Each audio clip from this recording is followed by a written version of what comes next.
भविष्य। आप सभी कॉलेज के बच्चे हैं महाराज जी, नए बच्चे हैं महाराज जी। आपकी तरफ से सावधानियां, इनको इनके जीवन जो इनका आगे का भविष्य उजागर हो महाराज जी। देखो, सबसे पहली बात है कि यदि हमारे आचरण पवित्र नहीं है तो हम किसी भी मार्ग में सफल नहीं हो सकते। ऊंचाई पे चढ़ना पूरा जीवन लग जाता है और फिसलने में 1 मिनट में। देखो, अब तुम सयाने बच्चे हो, शायद हमारी बात आपको समझ में आ जाए। बिना ब्रह्मचर्य के किसी भी ऊंचाई पर नहीं चढ़ा जा सकता। अगर गृहस्थ में भी जाना है तो जब तक पाणी ग्रहण संस्कार ना हो तब तक आप एक जैसे वैरागी जन ब्रह्मचर्य रहते हैं ऐसे आपको रहना चाहिए। पहले सब बच्चों को गुरुकुलों में इसीलिए रखा जाता था कि वो अपने ब्रह्मचर्य को पुष्ट करते थे। हमारी हाथ जोड़ के प्रार्थना है, इन बच्चों में से अगर कोई ब्रह्मचर्य क्षीण करने वाली कोई ऐसी क्रिया करता हो तो आज छोड़ देना, संकोच नहीं करना। ये आपके जीवन को नष्ट कर देगी। और ये जो आजकल चला है ना, बॉयफ्रेंड गर्लफ्रेंड, ये बच्चा जीवन की उन्नति के लिए जहर है। अगर इस जहर को खा लिया तो न गृहस्थ लायक रहोगे न विरक्त लायक रहोगे।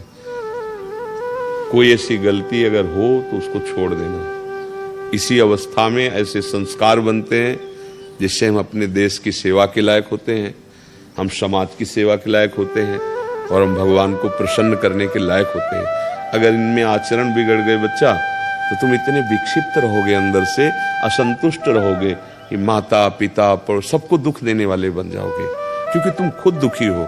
क्यों दुखी हो? क्योंकि गलत आचरणों में फंस गए हैं।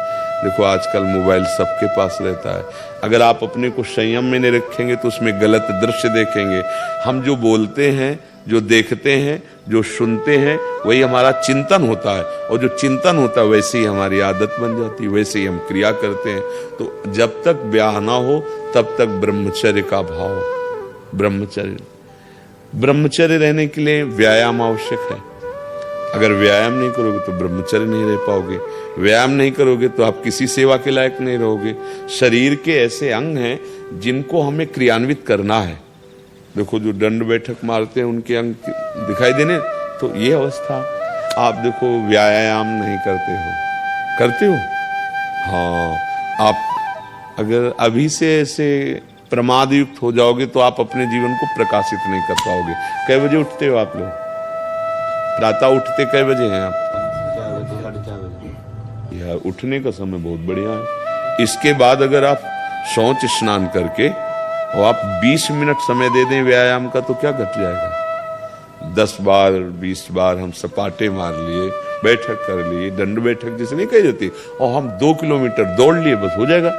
इसके बाद आओ आप और अपनी विद्या अध्ययन के कार्य को ऐसे करो जैसे तपस्वी तपस्या में लगता है, ऐसे तुम विद्यार्थी हो, विद्या अध्ययन करो।